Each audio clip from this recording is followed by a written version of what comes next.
You're watching City Channel 4, your window to our community.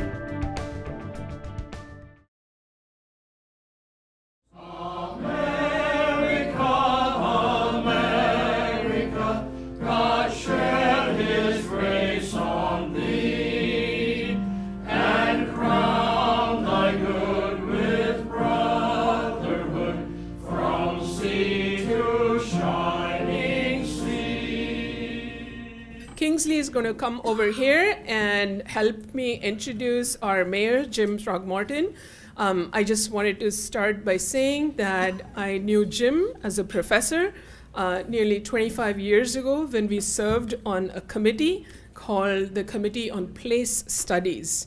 As you know, Mayor, this year my theme is how to make Rotary a favored third place for Rotarians. And I'm glad to say that place studies did affect me. Kingsley? Hello, everyone. So I don't have anything planned or prepared. You know, my grandfather always says when you don't have something prepared, just speak from your heart, so I will do so. You may know Mayor Thorgmorton as professor at Urban Regional Planning. You may know him as a mayor. You also may know him as a father, a husband, whatever it is you may know him as. I know him as a mentor. About 2.5 years ago, I had the opportunity to become a city council member for Iowa City. I had the awesome opportunity as well to be able to sit to your left, right? Left, I think it was left, during many, many hours of deliberation on council meetings. And the reason why I say he is a mentor is because I was able to mimic or able to listen and able to see how he approaches not only obviously his job as council member, but obviously his job now as mayor. It was an amazing learning experience, not only for me as a city council member, but also for me as a man, just to know the planning and preparation that goes in to a really difficult task of making sure that you are not only doing what is right for all the residents of Iowa City, but also making sure that you have that input from a community standpoint on a regular basis. And so, without further ado, Mayor Throgmorton.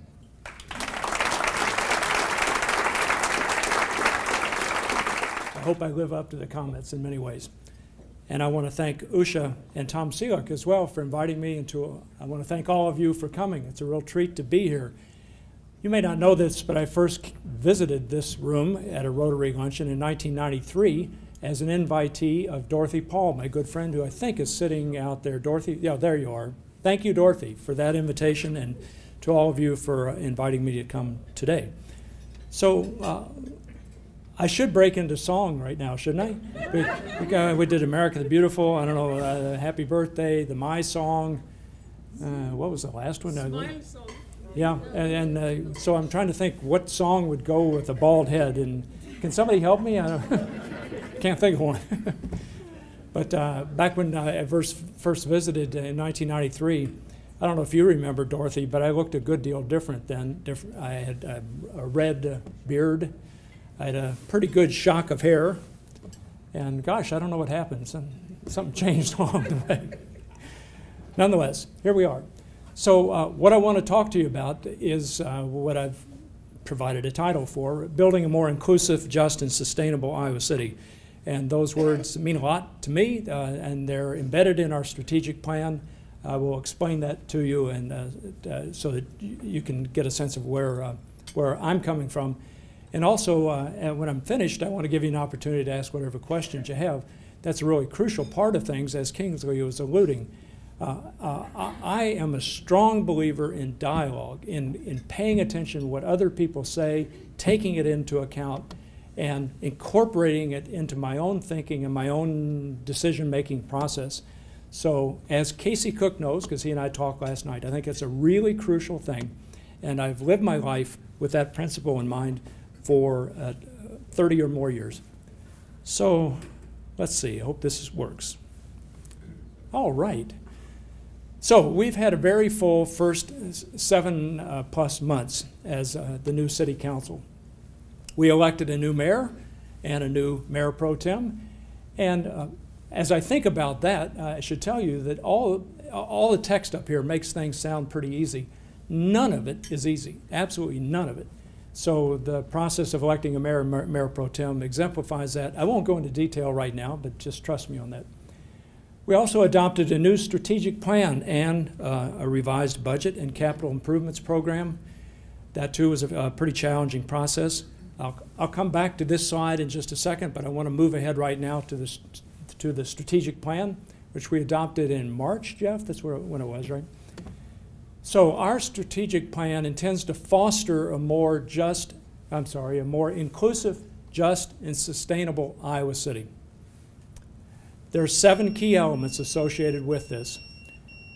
The first 5 really are very closely connected to the prior council's strategic plan. And one of the things I was determined to do was to build on what's already great about the city and lead it into a more just, sustainable, inclusive direction. So build on and lead it in a slightly different direction. So the first 5. The first one is promote a strong and resilient local economy, and I'm confident that's of tremendous importance to all of you in the room, as it is to me. The second is to encourage a vibrant and walkable urban core. This has practical consequences which we're playing out day by day in our city. The third is to foster healthy neighborhoods throughout the city. Oh boy, I could elaborate on that and I'd be happy to answer questions pertaining to it. The fourth, maintain a solid financial foundation. I'll give you some points about that as well. Fifth, enhance community engagement and intergovernmental relations. 6, promote environmental sustainability. And last, advance social justice and racial equity. So back to that, the previous slide. Another thing we've had to do over the past several months is to make a transition to a new city manager. As you know, somewhere in February, Tom Marcus told us he would be departing, going to Lawrence, Kansas. So that set into motion the task of identifying a good replacement. And I'm very pleased to say, after 2 months, we identified a very good replacement, and he's sitting in the room right now. I'm very proud of the fact that we appointed Jeff Fruin to be our city manager. So join me, please.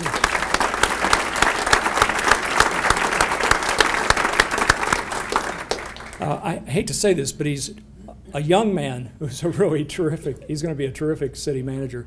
I mean, a young man. I'm 71. I don't know if you know that, so Jeff's really a young guy from my point of view.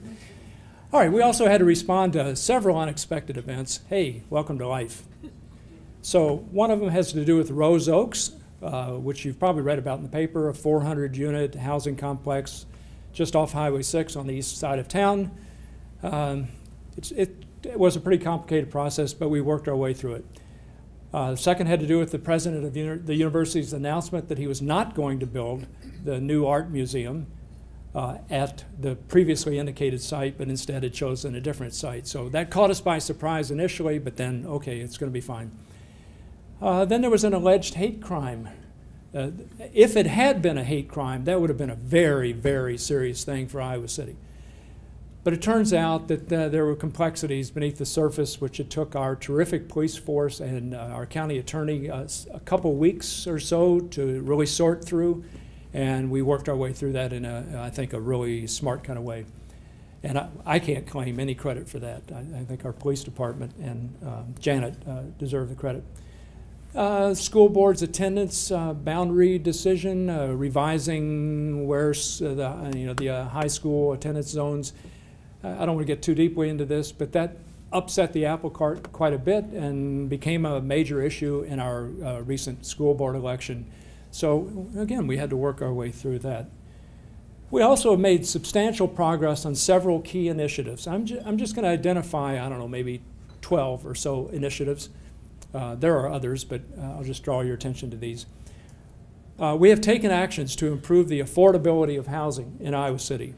I consider this a very big deal, especially housing for low to moderate income residents. One thing we have done is amend our tax increment financing policy pertaining to affordable housing. A second is to adopt an inclusionary zoning requirement in our riverfront crossings district. And a couple months ago, our then interim city manager, Jeff Fruin, proposed a preliminary affordable housing action plan. Last night there was a workshop on it in the library. Around 80 people attended. It contains, I don't know, 12 items that are going to be combined together. We're going to make a decision in the middle of September about what specifically to move ahead on and what not to. Second, we began televising our work sessions where the real work of the council takes place, and we began televising our economic development committee meetings so you can see us in action and know why we're making decisions that we're making. We began conducting a larger number of listening posts throughout the community, and I initiated something I call mayor's walks. I've now walked through 4 different neighborhoods in the city. I hope to do at least 6 in total before the year's out. Different parts of the city to make sure I knock on doors. Hey, I'm Jim Throgmorton. I'm the mayor of Iowa City. I'm just in the neighborhood to see if you have any concerns that you want to let me know about. Trust me on this, the people I've talked to really appreciate that. We're in the process of searching for a new police chief, and because of our city charter, Jeff is responsible for conducting that, and the city council is in a position in the end to ratify, or I guess not ratify, who Jeff recommends, but that'll be another, I don't know, 3 months or so from now when we get his recommendation. We initiated a social justice and racial equity grant program, and we began an equity impact review process on a trial basis. We've updated a study of traffic stops and arrests made by our police department to see whether there's disproportionality in the stops and arrests, and if there is, why there is, and then eventually what can we do about it. So we initiated that, and the most recent report we got, I don't know, 6 weeks ago or thereabouts. It indicates improvement over the previous one, which was roughly 2 years ago. So I'm pleased about that. We've made progress on what's called crisis intervention training, which enables the police officials and other representatives of the city to respond effectively to crises having to do with people who are maybe had too much to drink or have some psychological problem, instead of immediately throwing them into jail. So there's a lot of potential there, which all of the local governmental entities are very excited about. We've also made considerable progress toward providing a housing first facility for chronically homeless people who are service resistant. We'll see how that unfolds over time. We authorized development of form-based codes for 2 particular parts of our city. The area out by Alexander Elementary, Tom Seelick, where are you? I mean, you know, the area out there. And also for basically the north side neighborhood and the east side neighborhood, east side of downtown. I'd be happy to explain what form-based codes are, but let me just kind of move through the rest of the presentation first. We authorized conversion of Madison and Clinton streets from their current 4 lanes to 3 lanes plus bicycle lanes on either side, at least for certain stretches of those 2 roads, so it really affects the immediate downtown area. We instructed staff to recommend a carbon emission reduction goal and to create an advisory climate change task force. So I don't know if y'all have been paying close attention to this, but we're actually experiencing global climate change because we, in fact, are embedded in the globe, in the Earth's systems. So we're trying to get ahead of the game and do what we can here in Iowa City. And the last thing I'll draw your attention to is that we authorized a new ordinance requiring recycling in multifamily buildings. So there's much more, but these are several initiatives there that are currently underway. So many of you are interested in economic development, so let me turn to some items pertaining to it. Under the category of promoting a strong and resilient local economy, I think a sustainable city must have a strong and resilient local economy. So these are some of the things that have been happening over the past 7 months. When we adopted our budget, the budget reduced the property tax levy for the 5th straight year, this time by 7 cents. I'm very pleased with that. It also enabled us to retain our Moody's AAA bond rating. Tom Marcus taught me how important that is, and I am just thrilled that our budget enabled us to do that. We sold the former St. Patrick's Church parking lot to the developer of a structure that's going to be 2 structures that are going to be called the Rise at Lennon Court. And the sales price included $1 million that has already gone into our affordable housing fund. So we now have some money to work with regard to affordable housing. I'm thrilled about that as well. We have rezoned the Unitarian Universalist Church site and part of the City Hall parking lot to make it possible for a new mixed-use development to take place there while also preserving the UU Church. Now, there are other steps that have to take place, but we did rezone the site and we conditionally resold the site. That was what this sitting city council did to facilitate a strong and resilient local economy. We also enabled Uber and other transportation network companies to operate in Iowa City, and we leveled the playing field for taxi companies so that they weren't put at an unfair disadvantage. We approved the city's part of a negotiated settlement concerning the Chauncey. And when I say that, please understand, I recused myself from that vote because I came to understand that there was a perception that I personally had a conflict of interest over that because my wife and I attend Trinity Church and because she once was a member of their governing board. In fact, she wasn't a member of the governing, she isn't a member of the governing board anymore and hasn't been for 4 years. But there was this perception, and I strongly believe that the perception of a conflict of interest is every bit as important and can have every bit as negative results as a real conflict of interest. So I recused myself from the Chauncey votes. So, but anyhow, the council played its part in approving a negotiated settlement, and it, tell me if I'm wrong, Jeff, because I wasn't sitting in on the meeting, we just authorized issuance of a roughly $13 million tax increment revenue bond for the Chauncey. So that's underway. We amended the comprehensive plan for a new development that's going to take place basically just northwest of the intersection of Benton and Orchard Street. And that will be part of the Riverfront Crossings development, which is building out. There's new stuff going on with great regularity, and you're going to see a lot of photographs in just a second. Lastly, and this one surely will interest many of you, our Economic Development Committee is currently considering possible changes to our tax increment financing policy. And we have particular reasons for initiating that. And as a part of that process, what we set up is a series of focus group interviews with key stakeholders. I think we have 8 stakeholder groups involved.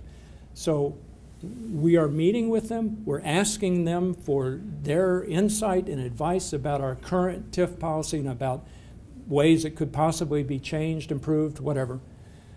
And I don't know, a couple or so months from now, our committee will, in fact, be processing what we've learned from those focus groups and coming up with recommendations. All right, so that's a broad overview. Let me give you a sense of the kind of construction that's taking place in Iowa City right now. And I want to do this partly because I am fully aware that many people in Iowa City, maybe some people in the room, think that your city council is hostile to economic development. I want you to see these photographs and think about that for a second, because I believe very strongly that it is simply not true that we are hostile to development. There are questions about what kind of development is appropriate, whether the city should support it financially, and so on, but hostile to development, no, I don't think so. So here's a key point, a fact. The dollar value of construction permits through July is already nearly 60% higher than the 10-year average for full years. So, you know, if you averaged over a 10-year time, the annual dollar value of construction permits, you'd find that that number is considerably lower with, in comparison to the number for this year through July. So there's a lot of construction underway in our city. I think you all know that from just driving around town. All right, for example, the Gateway Project. I don't know how well you can see these photographs, and I know I'm blocking your view, sorry. But you know, there's Dubuque Street and then Park Road Bridge and Park Road itself. Hey, Park Road's open. That's a good thing. Very happy about that. Hansher Auditorium, it's going to, the big opening ceremony is in early September, Jeff? Is that right? Yeah. Can't wait to go to it. The Visual Arts Building on campus. Madison Street residence halls under construction on the site of the city's old water plant. College of Engineering addition. An apartment building on South Madison Street directly across from the Wellness Center. Renovation of Washington Street. I think this part's going to open up, don't quote me, next week. I mean, it's really close to opening up on this block. Yeah, and he's telling me no, not next week. All right, a new mixed-use building on Iowa Avenue, very close to the UU Church. And notice the building on the right. That's one that we contributed to. Well, I'll get my sentence right here. We helped that building be moved because it's an historic structure, and we knew that there was a site on College Street that we could move it to, so we facilitated that. There's a Hilton Garden Inn on South Clinton Street, directly across from the new music building. Speaking of which, there's the new Voxman Music Building on South Clinton, which also will open within weeks. I don't know exactly when. A new mixed-use building on South Dubuque Street, right next to the mill. Two new buildings called the Rise at Lynn and Court Street. So these two new buildings, one's going to be 15, the other's going to be 14 stories. The 15-story building is for students. The 14-story building will contain a hotel, some office space, some retail space, and I guess that's it, right? So 14 and 15. So it would be a substantial addition to our city. The new Sabin Townhomes and Harrison Street parking facility on South Dubuque Street, where the Sabin School used to be. South Dubuque Housing Complex on the site of the cottages that Ted Pasha owned. I think I saw Ted in the room somewhere earlier. A new county ambulance services building on South Dubuque Street. A new come and go in an apartment complex called Riverview West on South Riverside Drive. That's part of the Riverfront Crossings District, so it's being transformed with this and other projects, including the one right across the street from those buildings, a new Brugger's Bagel, which when I took this photograph was not quite finished. So I thought, okay, it counts, I'll put it in the photographs. A new Carlos O'Kelly's and Vitamin Cottage. Wow, Cotta. I don't know what happened. Oh, something's being cut off on my text here. I apologize about that. Can't explain it. On South Gilbert Street and Highway 6. This is on the southeast side of that intersection. First Avenue grade separation project. That'll pretty much be finished by the end of the fall, is the way I understand it, and then some landscaping next spring. The Rose Oak site, 400-unit apartment complex. Several of the buildings have been demolished. Others are being renovated, and the ones that have been demolished will be largely replaced by some new structures. I think I said it's on Highway 6, just off Highway 6 on the east side of town. New housing on Scott Boulevard at Lower Muscatine Road. A new Hoover Elementary School on American Legion Road on the far eastern side of town. A new building in Old Town Village. I don't know if you've been out there, but out by Blackstone, there's a whole bunch of stuff going on in that interior part of the complex, and then just on the northern edge of it. Churchill Meadows, a residential subdivision on Herbert Hoover Highway. A new medical building, I don't know the name of it, but a new medical building and a new residential facility called Hickory Hill Apartments on North Dodge Street near the old Hy-Vee. And nearing completion, the Peninsula development. I was just out there yesterday, took this photograph. These are some of the last buildings that will be constructed out there. And it's almost complete. So, lots of photographs because there's lots of construction activity in our city. Long story short, a great deal has been accomplished by this council on behalf of the people of this city, and there's going to be much more to come. We really look forward to working with local businesses, developers, and residents to ensure that our local economy remains strong and resilient, while also extending this prosperity to all Iowa citizens and ensuring that prosperity can last well into the future. And when I say all Iowa Cityans, I want to include Congolese refugees, Sudanese refugees, lower income people of all races, and so on. We have a very diverse community, vastly more diverse than what it was 20 years ago when I was on the city council and when I first came here upon Dorothy's invitation. So we're trying to respond to that change of this city, and I think we're doing the best we can. So anyhow, thank you. That's what I wanted to present you with. Be happy to answer any questions you might have.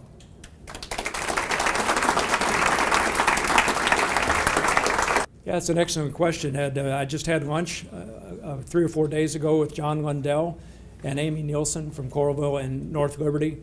We do that with some regularity. I had lunch a week before that with Mitch Gross from Coralville. We have, I guess, quarterly joint entities meetings where the officials from each of the cities, the county board of supervisors, the school district, and others get together and exchange information about what they are doing, and then maybe get in a position where they can ask questions of one another. I think we could do it a lot better.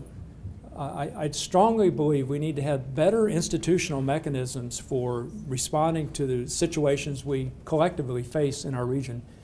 But we still are doing quite a bit. I hope that answers your question. Yeah. Jim, can you linger on for a few minutes Sure. if there are more questions? Sure. Thank you so much for coming and speaking at our club. Rotarians, could you please rise? And we'll recite our 4-way test. In everything we think, say, or do, is it the truth? Is it fair to all concerned? Will it build better and fair friendships? Will it be beneficial to all concerned? And our meeting is adjourned.